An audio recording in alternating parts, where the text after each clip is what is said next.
Hello, my name is Mark Gibson, and you're listening to the podcast version of the Teagasc Signpost Series, a weekly webinar that promotes and examines sustainability in Irish farming. You're very welcome to this week's episode of the Signpost webinar series. My name is Cian Condon. I'm the Outreach and Innovation Specialist with Teagasc and also the current coordinator of this webinar series. I'm delighted this morning to be joined by Saorla Kavanagh. Saorla is a research officer based in Johnstown Castle, and also by Mícheál Kelly. And Mícheál's a regular here on the webinar series. Mícheál works with the schemes unit, scheme specialist here within Teagasc as well. Saorla, I'm not going to interrupt. I know you have lots of stuff to say this morning. Thank you so much, Cian, and thanks, Mícheál, for coming along. And thank you to everybody else that has logged in. We're not doing too bad, 267 participants so far. I'm delighted to be here today, and I'd like to wish everybody a happy International Day of Biological Diversity. It's a day that's celebrated every year, annually, obviously. And the title of my talk is Beast of Burden, How Can We Increase Biodiversity on Farmland? I'm not going to go into the title just yet. Before I do, I would just like to highlight that biodiversity is in decline, and it is an important national resource. Or it's an important resource globally. It provides us with multiple goods and services. And we have lots of evidence that's showcasing this decline from specific groups of organisms like vascular plants. And we have this data for at national level, birds as well. We also have the long-term data on bumblebees and butterflies through the Bumblebee Monitoring Scheme and the Butterfly Monitoring Scheme. We also have data at the European scale, and the IUCN published a report only last year showing, unfortunately, more figures highlighting the increase in threatened European species, so from butterflies to bumblebees. And when you're looking at biodiversity decline, there's certain species that may be in more trouble than others. But we also have this data at a global scale, and I show this graph quite a lot. I think it's a very good way to represent biodiversity decline. So these are the biodiversity stripes. So it's showing the change in biodiversity over time. So from the 1970s to 2020, we've had this 73% decline overall. So you have the green and the yellows moving into this grey, where the darker greys show the greatest decline, and you can add the birds onto this or remove them. So the more birds are obviously on the left, where there was a greater biodiversity, and then less as time goes on. We've been aware that biodiversity has been declining since before the 1970s. And again, this is a quote I use from the Silent Spring, published in 1962, that nature has introduced great variety into the landscape. We have displayed a passion for simplifying it. I'd like to think that we're not all passionate about simplifying it. And I know we're not. But what's important is that we all become aware of the effect of simplifying the landscape on biodiversity in all aspects, and not just on farmland. And in terms of the threats to biodiversity, the IBES report is a really great resource for looking at what's threatening biodiversity. And I suppose the greatest threats are changes in land use. So that's not necessarily just agricultural intensification, but urbanization. And it could be with so you can see with the new housing developments that we have now, there'd be less green space associated with them because we're trying to increase the number of houses that we can build. But again, it's this balance that we need to consider with all aspects of life. So just in terms of other resources that we have, there's the National Biodiversity Action Plan for Ireland, which is linked with the EU biodiversity strategy. So we have clear guidelines set out on how we can stop and reverse the decline of biodiversity nationally. And the Heritage Council have produced local authority biodiversity action plan guidelines, and lots of different organisations, universities and county councils are now producing biodiversity action plans because they have realised that we cannot continue as business as usual and we need to do more. And Trinity College Dublin produced their biodiversity or published their biodiversity action plan this year, and I think it's an excellent standard that we could all endeavour to live up to. And I'd also like to highlight that actually it was Dublin City University that was the first university in Ireland to produce a National Biodiversity Action Plan. With that in mind, I am delighted to announce that in the Level 1 business plan for Teagasc in 2026, we have stated that Teagasc will develop a biodiversity strategy and an action plan, which is in line with the 4th National Biodiversity Action Plan. So Teagasc are also working on this as well. And maybe it's something that you might be able to consider. So this is something that can happen on a community level or on a farm level, as well as a national level or organizational level. And there's so many resources there. So the National Biodiversity Data Centre have a community biodiversity action plan. And just this week on a World Bee Day, there's this fabulous publication from the All Ireland Pollinator Plan, the National Biodiversity Data Centre, on the 100 Tales of Hope. So this is highlighting the positive actions that we are taking as an island for pollinators. And there's a number of pages in that document highlighting the actions that farmers are taking. And there's some really nice success stories. I would recommend everybody have a look. So I suppose this is kind of the background as to why I am where I am, and I'm a research officer in Johnstown Castle. My specific area of research is biodiversity, and I have an amazing research group that's kind of helping me to develop or create and work on evidence-based actions for enhancing biodiversity on farmland. Usually people have the thanks at the end, but I'm thanking at the beginning. And I just wanted to highlight just 2 of the projects that are ongoing for a particular purpose in mind.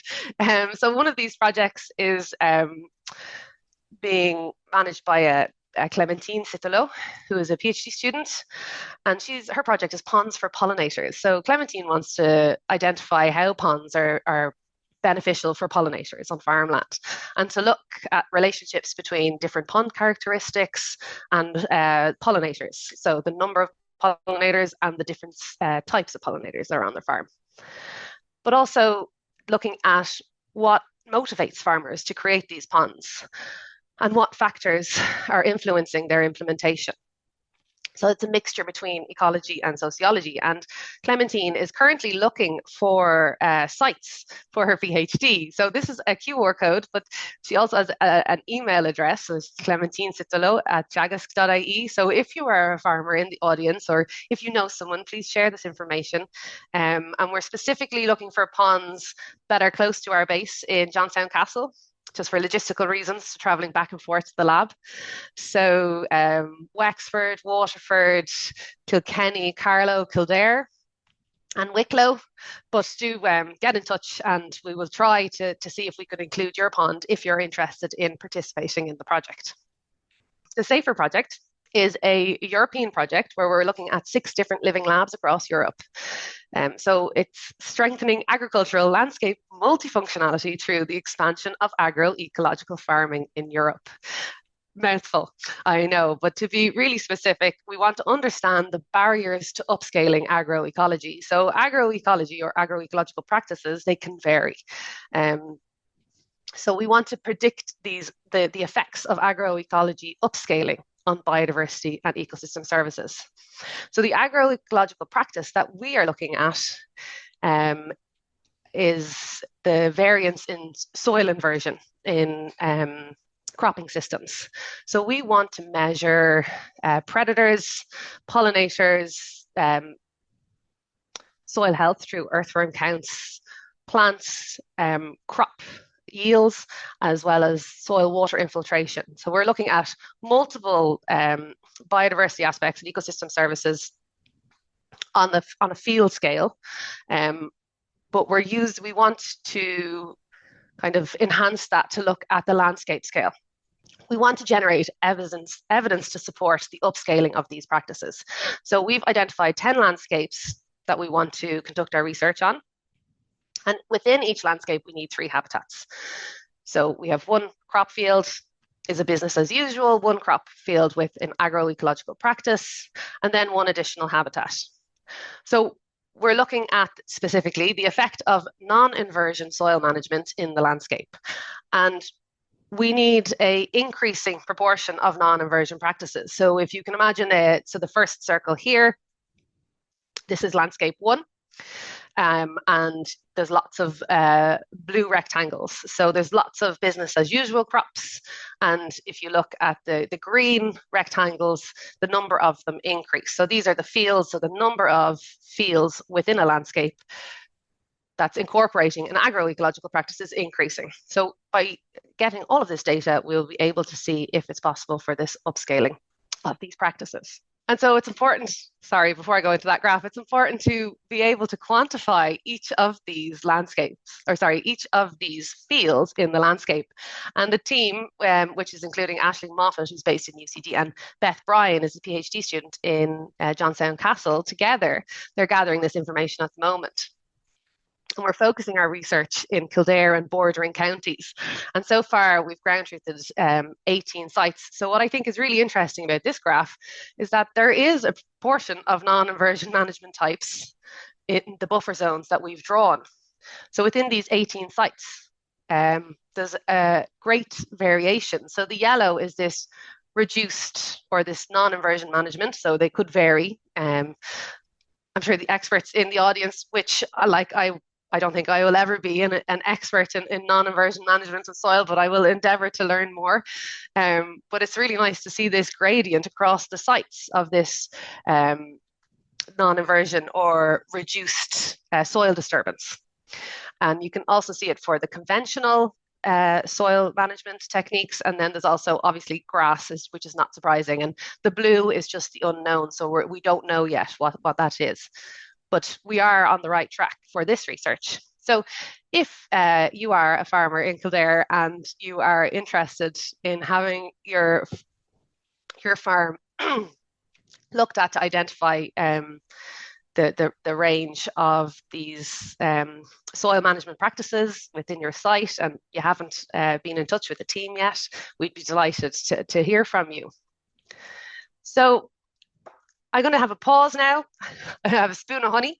And I'm going to ask everybody in the audience to vote in the poll that hopefully Cian's going to share with you all. I'm going to give everybody just a few seconds. I'm just going to leave it up there for just given the numbers. We've big numbers on this morning. I'm just going to leave it up another few seconds. Yeah. Excellent, super. And no worries if you can't vote the poll. It's okay. I'm just curious about the audience, and maybe it might be able to give me some information if I come on the Signpost next year, that I can tailor the presentations to suit the audience. Next slide. So I'm going to go into, we have some results. Oh, I love that. Excellent. Okay, so Farm Advisor is a huge percentage. That's kind of the biggest one. This is what I expected, actually. I had this. And then the next largest group are the farmers. Amazing. That's fantastic. Thank you all so much. So I predicted that it would be farmers and farm advisors that were in this talk. So I've tried to tailor the talk for farmers and advisors. So hopefully I've done an okay job, and I'd be delighted to hear from anyone after this presentation. If you had any feedback or any thoughts, please do not hesitate to get in touch. So the title of my talk is Beast of Burden, How to Enhance Biodiversity in Farmland. So a beast of burden, or a burden, I should say, is a heavy load. And this Japanese woman here is carrying a very heavy load on her back. But the Beast of Burden is also a Rolling Stones song. And if you have not listened to this song or heard of it, which many people I've talked to have never, I'd advise you have a listen after this presentation, because it is a very good song. But a Beast of Burden could be a workhorse, an ox, or a donkey. And I'm not going to go into how or why I came up with this title for my talk, but maybe we might keep it in the back of our minds, and then we can reflect on it at the end. Okay, so with farming and life in general, we need to maintain a balance. And lots of things that we do are about ensuring that we have this balance. So whether it's a work-life balance or whether it's a financial balance with time. But in terms of biodiversity, I think a really nice example of creating a balance is the solitary bee, or specifically a cavity bee. A cavity bee will nest in a cavity, or a bee box, and this wooden structure here on the top of this picture is a bee box. And as a farmer, you could create 50 bee boxes and hang them up around your farm. And this is the shelter for our solitary cavity nesting bees. But without enough flowers in the landscape, we'll have these bee boxes occupied. So you need to maintain a balance between flowers and boxes, or food and shelter. Okay, so and this balance can be different depending on what species or what taxonomic group of organisms you're working with. But in terms of, I suppose, farming and life, lots of different things are on the balance sheet. For me, time is the most important, and having enough time to enjoy life and to spend time with your family. In order to do that, though, you need financial supports. As a farmer, you need access to information, access to machinery. The landscape is going to play an important role, and what you can do with that landscape and how you're going to make your decisions. If you have animals, you have to consider their health and their well-being. Crops, crop farming is another aspect. Infrastructure, pests and diseases, but biodiversity is in these considerations as well. And I suppose it's not considered by all farmers or all members of society. And it is something that we all need to consider more of. But other things that we do consider is our physical health and our mental health, and also the future generations. And the weather, of course, is a very important aspect for farmers, and how it's changing. But just going back to, I suppose, the biodiversity aspect of it, so biodiversity can contribute to your physical health and your mental health if you're going for a run on a greenway, for example. The future generations, we are reliant on biodiversity for ensuring the stability of our planet, and then the landscape as well, and what you can do with it. With biodiversity decline, we are at risk of having less options with what we can do in the landscape. And I think it's a really nice picture. So this is a member of Farm Bionets, a project that I'm going to discuss now in a few minutes. And I think, like, holding these, this is the products, so the fruits of your labor. So I think it's a nice way to represent this balance in life and in farming.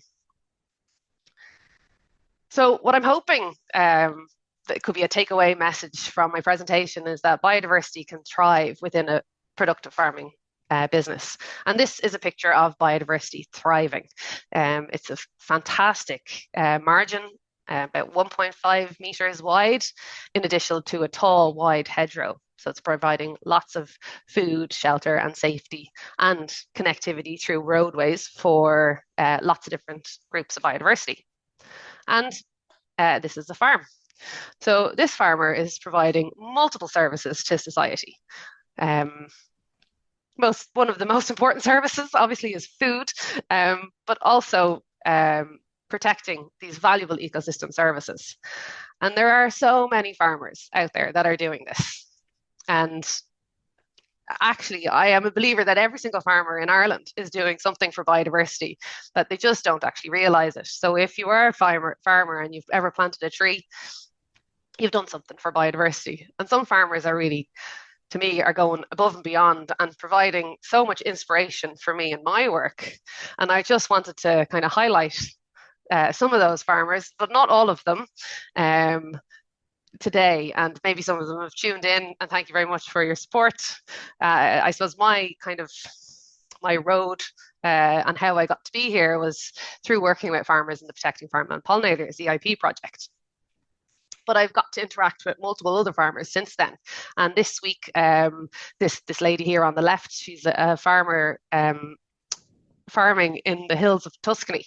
Absolutely fabulous farm, and really passionate about biodiversity, but food production and ensuring a stability for future generations. And she's an active seed saver. So in celebration of International Biodiversity Day, we have published a blog on the Tea Daily website, and I've added a QR code to that. And in this blog, we've just highlighted a number of actions, so a number of biodiversity-friendly farming practices that some of these farmers are practicing on their farm.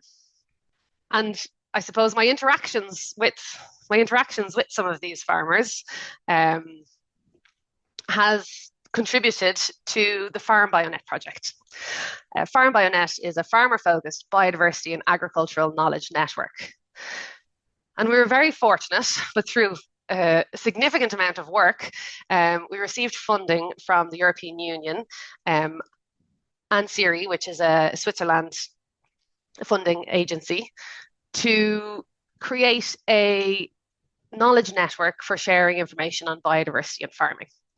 And we're hosting a number of workshops, farm walks, and engagement across multiple different European countries. So I'm coordinating from Teagasc, and we have multiple partners from different countries.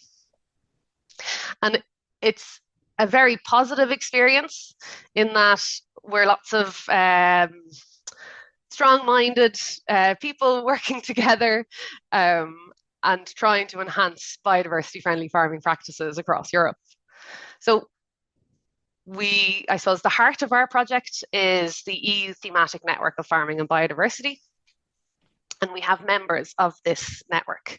So within the thematic network, we have 12 national networks. So in each of the countries that are represented.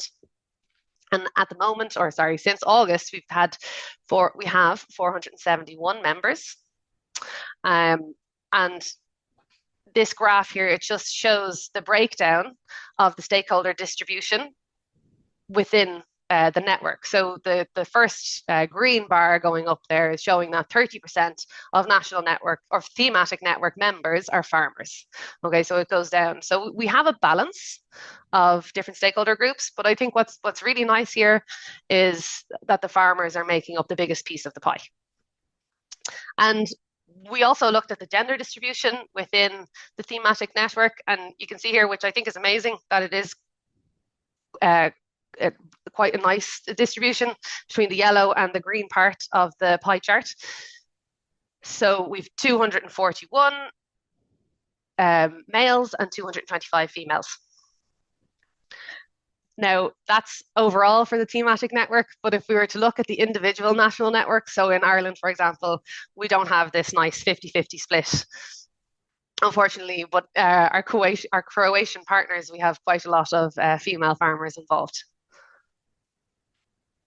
So I mentioned that we want to enhance, so we're using this thematic network to enhance biodiversity-friendly farming practices across Europe.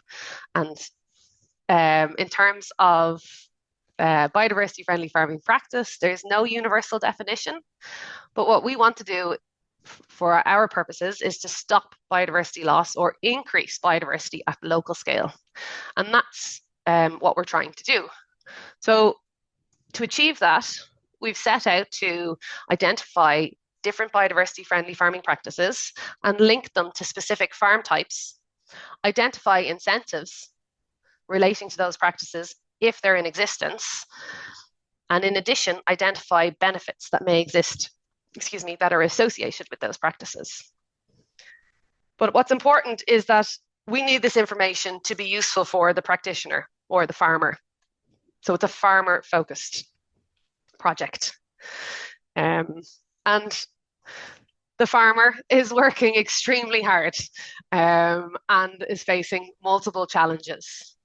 But we need to identify solutions to these challenges. And we're hoping that we will be able to achieve that through this project. So I mentioned that we are holding workshops, we're having farm walks, and two of the workshops we held were looking at biodiversity advantages and economic benefits of biodiversity-friendly farming practices. Okay, so we had a number of biodiversity-friendly farming practices, and we asked groups within the workshop to rate them. So these are just some pictures workshop, which was a really great a great day out. We had overall across the thematic network, we had 164 participants, and that was within 40 subgroups. So this graph here is showing the average ratings of biodiversity advantages and the average ratings of economic benefits. So it's according to farm type. So the red boxes are arable farmers. Okay, so I'm just going to take you through it slowly. So the mean rating, so the ratings would have been out of 10. So the average here is close to 9 for arable farmers for the biodiversity advantage. But for the economic benefit, it's down to 6. And that's the relationship. You can see that for the graph on the left, for this biodiversity advantage, the values are perceived as much higher compared to the economic advantages, which the values are a bit lower. So we have this information for the different farm types on how they perceive or rate biodiversity benefits or biodiversity advantages and economic benefits. And it varies depending on farm type, but it also varies depending on country. So this is the same style graph from the same data set, where again, we've averaged the biodiversity benefits from Austria, we'll say, is the first bar here in red. So Austria have a very high average 10 out of 10 for biodiversity advantages for all biodiversity friendly farming practices overall. So this is not considering an individual practice. This is just looking at, and apologies, there were 58 practices shared in total. So we identified 58 different practices and each subgroup rated each practice within the workshop. And now we've just got these averages. So, but if you look at the economic benefit, the average for Austria is much lower. It's around more like 3.5 or 4. And then you can compare it with Spain, which is in green, and the average is the lowest overall for economic benefits, but one of the highest for biodiversity benefits. So you can see difference of perceptions among different stakeholders, among different countries, and among different farm types in relation to biodiversity-friendly farming practices. And we know that one size does not fit all, but at a European scale, we need to have this information. And with this, we can then analyze our data, doing different types of meta-analysis to see what practices might be rated highly across all national networks. So this is a graph showing the collective expected biodiversity benefit across the x-axis and the expected economic value across the y-axis. So all the practices up here in the top right-hand corner have a high biodiversity advantage and a high economic benefit. So we can average these values across all countries. But when we do that, the variance between the practices, it decreases. Okay, so this can mask differences between the country level. But we have the data at country level as well, and we can present that too. So these are just 2 examples of 2 different practices that have been rated highly in terms of biodiversity advantages as well as economic benefits. So enriching the soil with organic matter and promoting natural growing of young trees. And I'm seeing quite a lot of young oak seedlings at the moment. So this natural regeneration. I'm wondering how many of them are going to be eaten or rode over with a tractor, and how many will survive. But there's quite a lot at the moment, and these are kind of free oak trees to everyone. Okay, so I'm just going to kind of move on to the questionnaire data. So we had this workshop data, and again, we're working directly with farmers, find out what they think works and what doesn't work. So we produced a questionnaire, and in one of our questionnaires, we had a free listing question, and we asked all participants to list up to 10 different practices. So biodiversity friendly farming practices that they have on their farm. So we got over 1,000 different biodiversity friendly farming practices from 180 different participants, and we reduced those down to 792 practices. And I suppose the graph on the right shows the participant stakeholder group. So the majority of our respondents were farmers. And this is just a very quick and dirty word cloud, kind of showing what practices were coming out more frequently. So the bigger the word, the more frequently it was mentioned within the free listing. So buffer strips, reducing pesticides, hedgerows, cover crops, field margins are there. But I'd also just want to note that species-rich grassland, extensive grassland, extensive grazing are all there as well, and they haven't been amalgamated.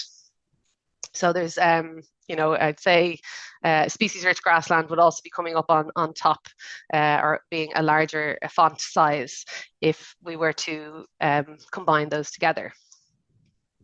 So it's very difficult to look at those practices and to analyze those at a European scale is quite challenging. So we've grouped them as we do with most things in life. So we've created these categories.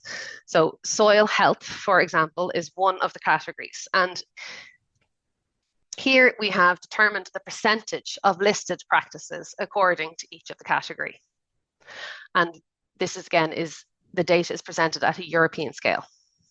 So the category soil health had the highest number of practices within it. So this is the 16.2%. So, and again, one size does not fit all, but we do have this information and we can delve deeper into the data and look at patterns on a national scale.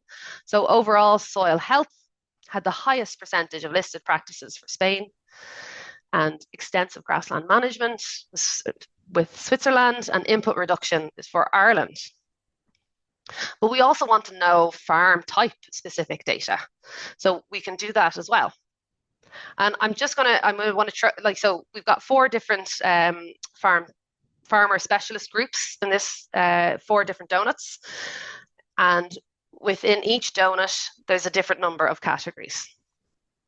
So I'm just going to draw your attention here to crop specialists. Not surprisingly, 34.8% is associated with soil health. Middle of the range for soil health is mixed farming at 15.9%. And then for livestock specialists, this piece of the donut is much smaller at 5.7%. Okay, so it varies depending on farm type, but we knew this. We also wanted to identify how easy different practices are to implement. So we asked a question to identify the ease of implementation. So we provided a list of practices to respondents to ask them what's easy to implement and what's not. So we have this implementation rating overall. So you can look at native tree planting, is this practice here?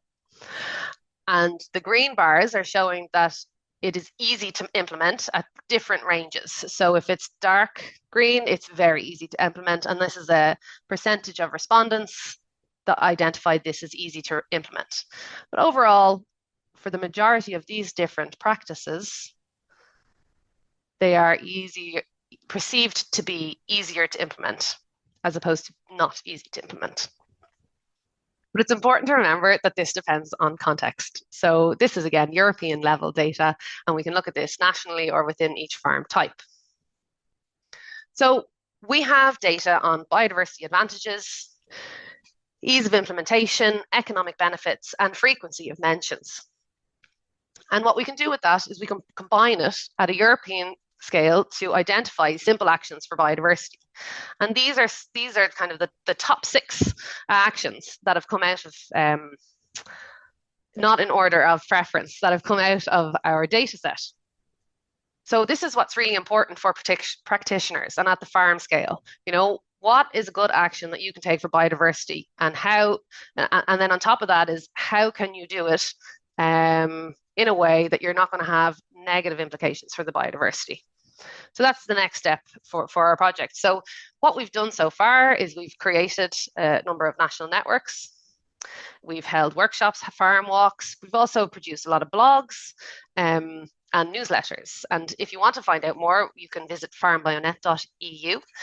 And what we will do next is produce a number of practice abstracts. So we've identified a list of biodiversity-friendly farming practices, and now we're going to give you some tips on how you can implement them on your farm.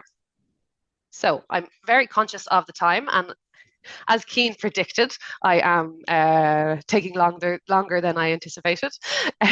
So I just want to very briefly and I apologize now that I will rush through this, is to highlight the implementation challenges. So we asked participants in one of our questionnaires, what are the implementation challenges?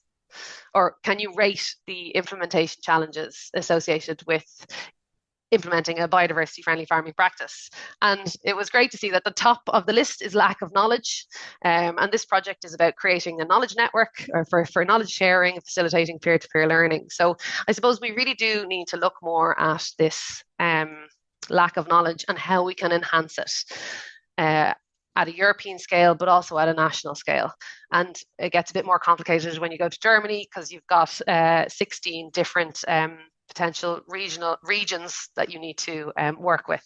So we have data on existing incentives across different member states. And I apologize that I'm not going to go into this in detail, but you can see that Ireland, we have a mix of green, red, and blue. So are you knowledgeable of incentives associated with reduced pesticides? The majority of people said no, and a minority said yes. But there's a mix between the green, oranges, and blues, whereas in Switzerland, you can see that there's lots and lots of green. So through this thematic network, we can learn a lot from our not so distant neighbours. And we've also got information on incentive availability. And Niall Walsh will be presenting this at the Land Use Conference next week. And I'm very sorry, but I'm going to have to push on. So the next steps, we're going to create a incentives navigator. So there's a lack of knowledge in relation to biodiversity friendly farming practices, but also incentives. So we're going to create a navigator, which is an online tool to help farmers and foresters find incentives. So it could be just a list of websites, or it will be a list of websites where you can find out where there's some funding for implementing biodiversity friendly farming practices. But it also will be searchable per practice. So you'll be able to get information on a specific practice for a specific region or a specific farm type. And we'll also conduct a cost benefit calculator, and Avalon and Studia are working on that. So this is something that we've just started. So next year, we'll hopefully have some nice results to present. We're going to continue to network, and we're going to continue to host knowledge sharing events. And I'm just back from an incredible consortium meeting in Florence. We were hosted by the University of Florence, and it was an exceptional experience. And I can say I'm very tired after the week. But in June, we will be at the Johnstown Castle Open Day. So if anyone wants to come along and talk to us, we'd be very happy to see you there. I just want to kind of go back here to enhancing biodiversity friendly farming practices, which is the aim of Farm Bionet. Okay. So I have something here I've just been thinking. So having an interest in biodiversity, So we started off looking at enhancing biodiversity friendly farming practices, but from our discussion groups and our questionnaire data, it's now looking more like it's the implementation of a single practice is what we need to start with. So not looking at it all, but just identifying one practice. So, one step in kind of along the path. So it's step by step. In order to implement a single practice, there needs to be an understanding and awareness associated with that. We also need to have some incentives, and interest in biodiversity is also important, but it is not essential. So maybe you ain't the kind of man that wants to take action for biodiversity, but we all do things in life that we may not have an interest in, and we can't continue on the business as usual path. Peer learning, advisory support are also really important, but at the basis of it all is training and education. So we all need to do more for biodiversity, or we are at risk of losing our beautiful mosaic landscapes. And this is the Tuscan hills of one of the farms I got to visit this week. It was 25,000 olive trees, but it's a mixed farming enterprise. So they had pigs and horticulture and also some tourism as well. And these are the sort of places that we like to go on holidays. So we need to preserve them, and we need to work with farmers to help them to do it. So I suppose just some pictures of some biodiversity friendly farming practices. We've got species rich grasslands, which could also be called a native hay meadow or an alpine meadow, never mind in Ireland, but in other countries they've got different names for these. This is one that I'm sure most people are familiar with. So we've got these flowering permanent pastures, the beautiful lady smock. These are Boscarin, so also known as Istrian cattle, and these are grazing on a species-rich grassland in Croatia. Here is a picture I took of a drawing from a student in Kinvara National School, and I just, so obviously the use of colour is absolutely fabulous, but you can see here that they have flowers in the grass, which I think is, a big tick. Lots of insects flying around. Flowers growing along the edge there of where the grass meets the wall. So there's no herbicides being sprayed on this farm, and a pond. So really ponds, I think, are hugely important for enhancing biodiversity. So just, this is it now. Cian, you'll be happy to note. Hopefully this is not going to be too many questions, but I will follow up with the questions. So getting engagement with biodiversity can be a challenge. Okay, but biodiversity does not need to be considered a burden. It is a benefit. Okay, all farmers in Europe are doing something to protect biodiversity. So don't be too blind to see the actions that you are taking to protect biodiversity and the multiple benefits that biodiversity can bring to your life. We all need to work together to preserve our biodiversity and our landscapes for the future, not just of farming, but for their generations. So, there's one more. So this is my thank you slide to anyone that's outside of Ireland here today. So, mulțumesc, gracias, grazie mille, and gurn mahagwif. That's great. If you can can you just share your last slide again? Because I know there's been a couple of questions in just looking for my email address, saorla.kavanagh@teagasc.ie. Maybe somebody might type it in the chat. Yeah. Might type it in the chat. Yeah, you can put it in the chat. I'm going to type it in the chat there. Yeah. So just every time we have biodiversity, it's one of the subjects that lights up the numbers there. And I think we were up 430 or something like there was where we hit in the middle of the webinar. So, we get exceptional numbers usually when biodiversity comes on. I know you alluded to it in the middle, but how can we improve, not just farmer knowledge, but for farm advisor consultants and other professionals? Like, there's lots of people on this that are dealing daily in the sector. That's what we're doing. Like, what are simple steps to just improve our knowledge? Is there things that we can do as an organization, as a group, the ACAS that we call it, as a network? Is there anything simple that we can, or what are the key steps, Saorla, just to try and improve that knowledge about the practices, really? Yeah, I suppose what's coming out time and time again is education, and this, that's the foundations. So improving biodiversity knowledge within our education system is going to kind of generate this basic awareness and basic understanding, because there's still people that don't know what biodiversity is. So I suppose that's, I think, is really important. But what Teagasc are doing is creating a biodiversity strategy. So we're identifying lines of actions that can be taken, and we're looking for suggestions, actually. So, what can we do better in education, in advisory, in research, in operations? And looking at all of these different groups, there are lots of things that we can do better. And the Trinity's Biodiversity Action Plan has some really great examples. So for anyone in terms of what can be done. But I suppose, like, for me, I've never been a farm advisor.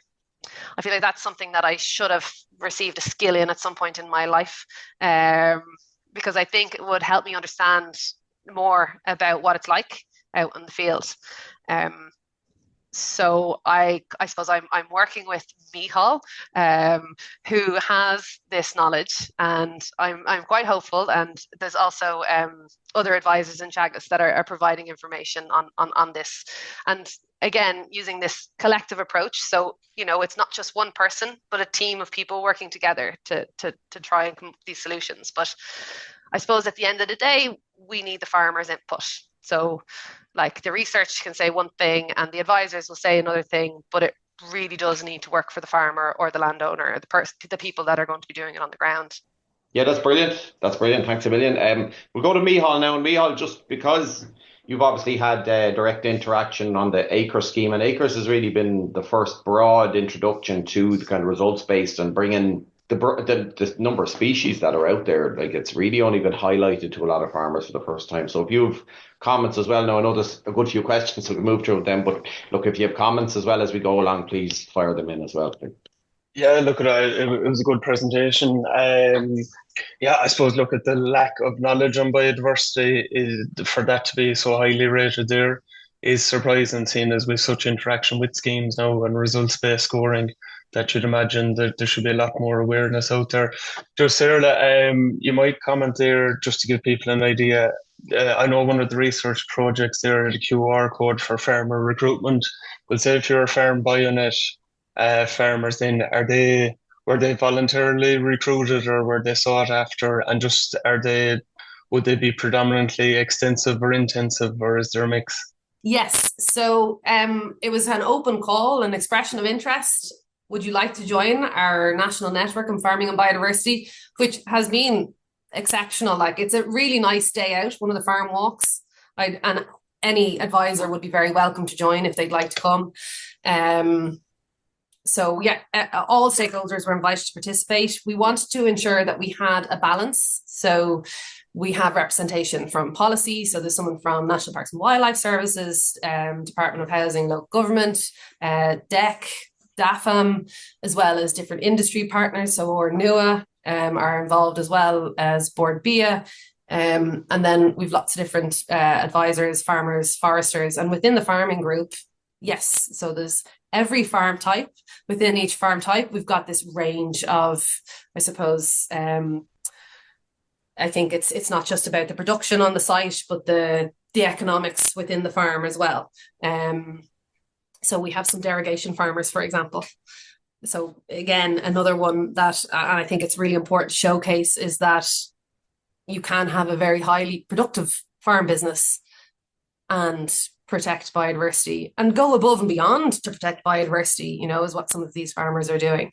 And then again, we'd have some members that may be more interested in biodiversity over others. Yeah, and one of the first questions actually here that came in was that farmers have been managing biodiversity on their farms for many generations. How involved have farmers been in shaping the solutions? Well, I think it's become apparent in the last 10 years that farmers are getting more and more involved in shaping the solutions.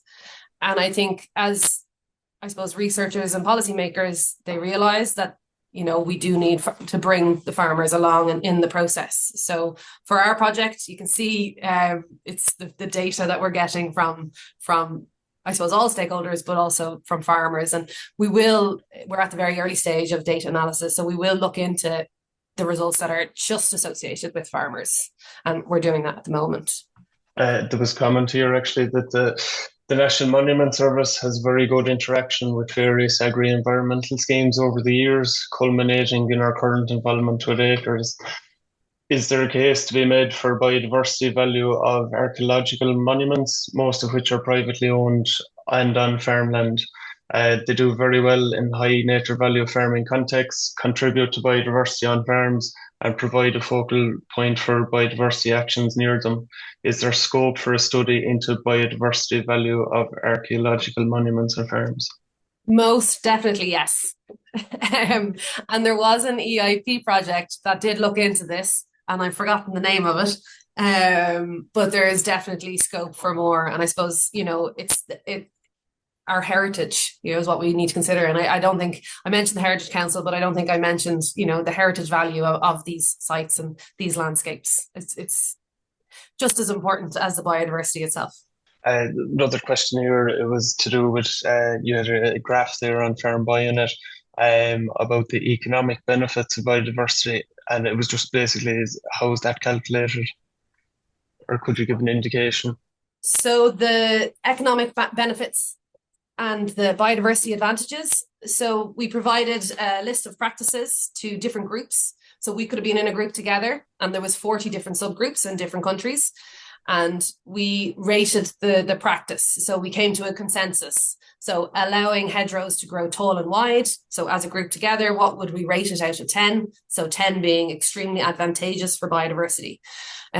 So for me, hedgerows to grow tall and wide, that's one of the easiest actions that you can take on your farm for enhancing biodiversity, and at little to no cost. Obviously, depending on what species, there's always going to be, some other factors that are coming in there. But so you could give it a 10 out of 10 for a biodiversity advantage. And then in terms of the economics costs associated with allowing a hedgerow to grow tall and wide, well, if it's a hawthorn hedge, you could give it a 10 out of 10 because you could just walk away and leave it.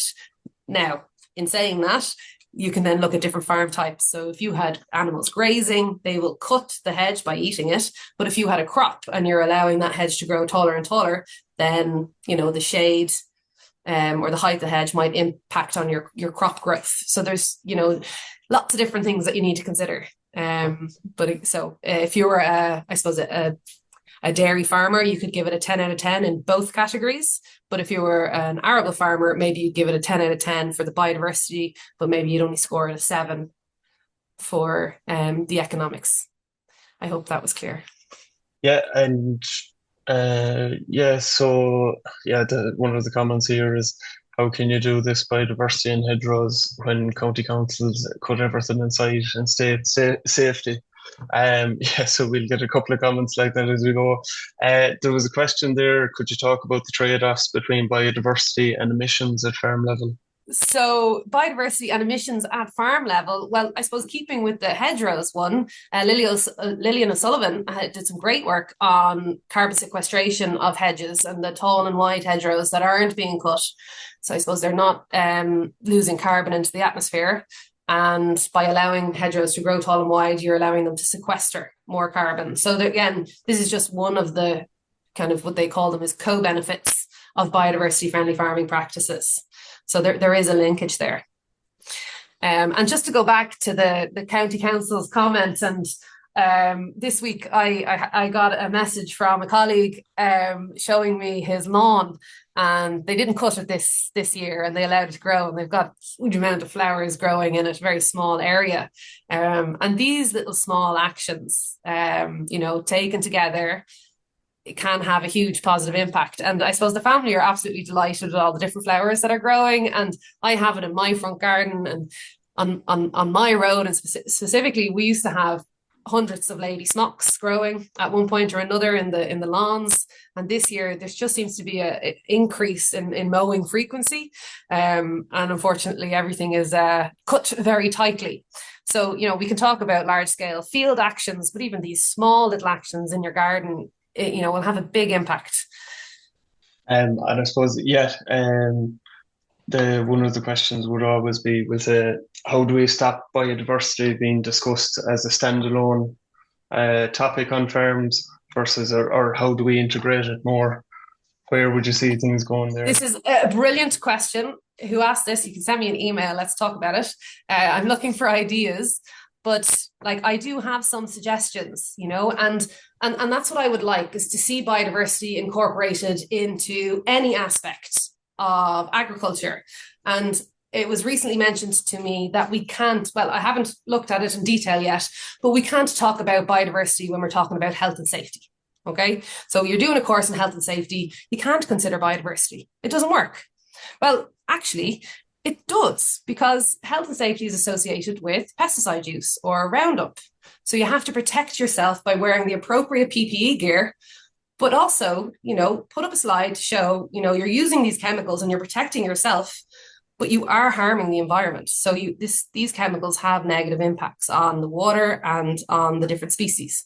And there's evidence to show that. So you can generate awareness, and I will try to find a way to do this, but whether or not it'll be aspect. So, I had a lecturer that told me once I could drink Roundup and I'd be grand. And now it's banned in France. So I think that we can kind of, I suppose, take a step back and just think about it a little bit more, because we really need to. I think we're at that point now where we owe it to the future, I think, to do it. Yeah. We're just knocking on the door. Half. Mícheál, do you want to pick one more, maybe? There was one question there actually. Ponds were mentioned in your presentation, Saorla, and regarding ponds, what are the controls or incentives for farmers to retain existing ponds? Lovely natural pond on farmland near me was filled in recently when the land changed ownership. So I just see one has just come in there at the bottom. If you want to add that maybe as well, Mícheál, but it's directly related to what you're saying there. At the last line there, tips and resources. Last question in there just asked, and what are some tips and resources to ensure we get the most out of farm ponds? So huge amount of resources available for ponds. I suppose on Teagasc they've done fabulous work for ponds. The Hare's Corner is another one in terms of ponds. And this, I think, that question that you asked me, Hal, before, I think is a very important question. So they're retaining existing habitats rather than just being paid to put in new ones. Okay, so we need to retain what's in existence. So we're not doing that at the moment. But what we are doing is maybe not excluding the pond from your basic farm payments. So it's something that can be included within it. But that's something that needs more work on. And again, if that person wants to send me an email, I'd be delighted to chat more about it. Okay, we're just over past. So I'd like to thank everyone for joining. As I said, we had huge numbers, way over 400 there at the peak. So we'd like to thank everyone for joining in. As I said, biodiversity is one of those topics that definitely gets big jumps in numbers here. Apologies to those. There were a number of questions we didn't get to, but Saorla said you can contact her directly. Also mentioned the Johnstown Open Day, which is coming up on the 10th of June. We'll also be advertising that near the time. If you're linked into any of the social media platforms, there'll be lots of word on that. And also, if you're on the Connected newsletter, if you've gone to the Teagasc Connected webpage, you can sign up for that. We'll also keep you updated with all the events that are coming up. My thanks to Saorla for your time and your presentation. To Mícheál as well. Mícheál, as always, thanks a million. Linking in and trying to, compile or amalgamate some of those questions when you do get a pile of questions in like that. Next week, we're joined by David Meredith, and he'll be talking about farmer health as part of farm health and safety. We'd love you if you could join us then. Thanks a million to everybody for your time and for joining up with us this morning, and we'll see you next week. Thanks very much.